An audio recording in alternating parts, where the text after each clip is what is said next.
നമസ്കാരം. അമേരിക്ക ആകെ മടുത്ത മട്ടാണ്. ഇനി യൂറോപ്പിനെ തോളിലെടുത്ത് വയ്ക്കാൻ വയ്യെന്ന മട്ടിൽ തന്നെയാണ് കാര്യങ്ങളുടെ പോക്കും.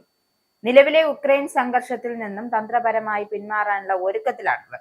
അമേരിക്കൻ പ്രസിഡന്റ് ഡൊണാൾഡ് ട്രംപിന്റെ പുതിയ നീക്കങ്ങൾ പാശ്ചാത്യ യൂറോപ്യൻ തലസ്ഥാനങ്ങളിൽ ഭീതിയും അനിശ്ചിതത്വവും വളർത്തുകയാണ്.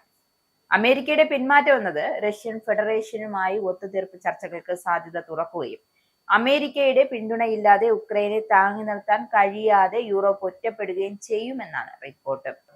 റഷ്യയുമായുള്ള തന്ത്രപരമായ സ്ഥിരതയ്ക്ക് മുൻഗണന നൽകാനുള്ള ട്രംപിന്റെ ഈ തീരുമാനം എന്നത് യൂറോപ്യൻ രാജ്യങ്ങൾ തങ്ങളുടെ സ്വന്തം പ്രതിരോധ ശേഷിയെക്കുറിച്ച് യാഥാർത്ഥ്യബോധത്തോടെ ചിന്തിക്കേണ്ട സമയമാണ് എന്നുകൂടി സൂചിപ്പിക്കുന്നുണ്ട്.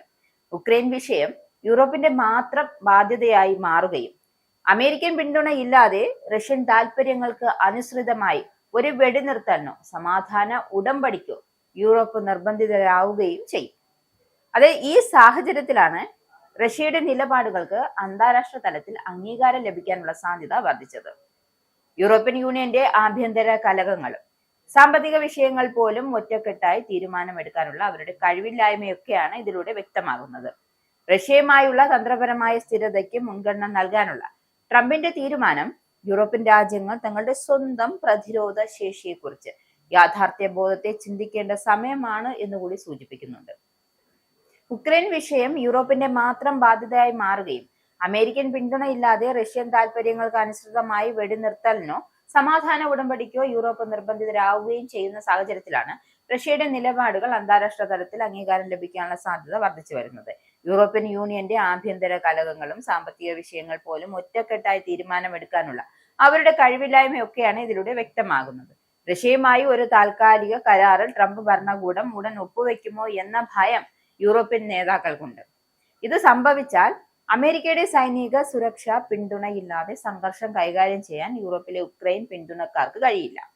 ഇതോടെ യൂറോപ്പിന്റെ യാഥാർത്ഥ്യ ബോധത്തിലുള്ള പ്രതീക്ഷകൾ ആകെ അങ്ങ് തകർന്ന് തരിപ്പണാവുകയും ചെയ്യും. ഏറ്റവും ഒടുവിലായി നടന്ന ചർച്ചകൾ ട്രംപിന്റെ പുതിയ നയതന്ത്രത്തിലെ നിർണായകമായ വഴിത്തിരിവാണ്. അതായത് ട്രംപിന്റെ പ്രത്യേക ദൂതനായ സ്റ്റീവ് വിറ്റ്കോഫും മരുമകൻ ജാർഡെ കുഷ്നറും റഷ്യൻ പ്രസിഡന്റ് വ്ളാഡിമിർ പുടിനുമായി ഒത്തുതീർപ്പ് സാധ്യതകളെ കുറിച്ച് ചർച്ച ചെയ്യാൻ റഷ്യ സന്ദർശിച്ചു. ചർച്ചകൾ ആവശ്യവും ഉപയോഗപ്രദവും എന്ന് വിശേഷിപ്പിച്ച പുടിൻ അമേരിക്കൻ നിർദ്ദേശങ്ങളിലെ ചില ഭാഗങ്ങൾ നിരസിച്ചിരുന്നു. എന്നിരുന്നാലും സംഘർഷം അവസാനിപ്പിക്കാൻ ഇരുപക്ഷം അതായത് രണ്ടുപേരും ആഗ്രഹിക്കുന്നു എന്ന ആത്മവിശ്വാസത്തിലാണ് ഈ അമേരിക്കയിൽ നിന്നും പോയവര് തിരികെ വന്നത്. സമാധാനത്തിന് സന്നദ്ധമാണെന്ന റഷ്യയുടെ നിലപാട് ശരിവെക്കുന്നതാണ് ഇന്നും ഇത്. ട്രംപിന് സ്വീകാര്യമാവുന്ന ഒരു സമാധാന നിർദ്ദേശവും എങ്ങനെ രൂപപ്പെടുത്താമെന്നാണ് വിറ്റ്കോഫ് റഷ്യയെ ഉപദേശിച്ചതായുള്ള റിപ്പോർട്ടുകളും പുറത്തു വരുന്നുണ്ട്. എന്തായാലും റഷ്യയ്ക്ക് മേലുള്ള സമ്മർദ്ദം പൂർണ്ണമായും പിൻവലിക്കാൻ ഉക്രൈൻ അമേരിക്കൻ ആയുധങ്ങൾ ഉപയോഗിക്കുന്നത് നിരോധിക്കൽ, രഹസ്യാന്വേഷണ വിവരങ്ങൾ പങ്കിടുന്ന അവസാനിപ്പിക്കൽ എന്നിവയാണ്. ഈ വിഷയത്തിൽ നിന്നും അമേരിക്ക ഒഴിഞ്ഞു മാറി അതായത് യൂറോപ്യന്മാർക്കിടെ വിടാനുള്ള സാധ്യത ഇപ്പോഴും നിലനിൽക്കുന്നുണ്ട്.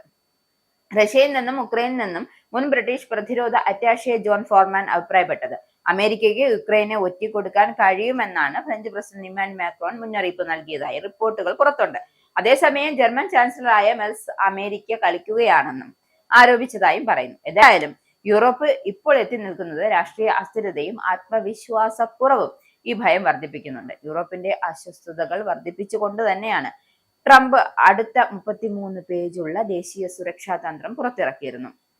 യൂറോപ്പ് അതിന്റെ രാഷ്ട്രീയവും സംസ്കാരവും പുനഃക്രമീകരിച്ചാൽ തഴയപ്പെടാൻ സാധ്യതയുണ്ട് എന്നാണ് ഈ രേഖകൾ നൽകുന്ന മുന്നറിയിപ്പ്.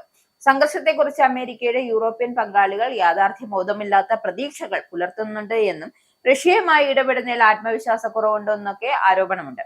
എന്തായാലും റഷ്യയുമായുള്ള ഘടനാപരമായ നയതന്ത്ര മാർഗങ്ങൾക്ക് അമേരിക്ക തുറന്നിട്ടിട്ടുണ്ട് എന്നും അതായത് ഇത് റഷ്യൻ താല്പര്യങ്ങൾക്ക് അനുകൂലമായ നിലവിലെ സഖ്യങ്ങളെ അമേരിക്കയുടെ ബ്ലൂ പ്രിന്റ് ആണ് എന്ന് നമുക്ക് പറയാം. അപ്പൊ യൂറോപ്യൻ യൂണിയന്റെ ആഭ്യന്തര ഭിന്നതകളും റഷ്യയുടെ ആസ്തികൾ പിടിച്ചെടുക്കാനുള്ള നീക്കങ്ങൾ തടസ്സപ്പെടുത്തുന്നുണ്ട്.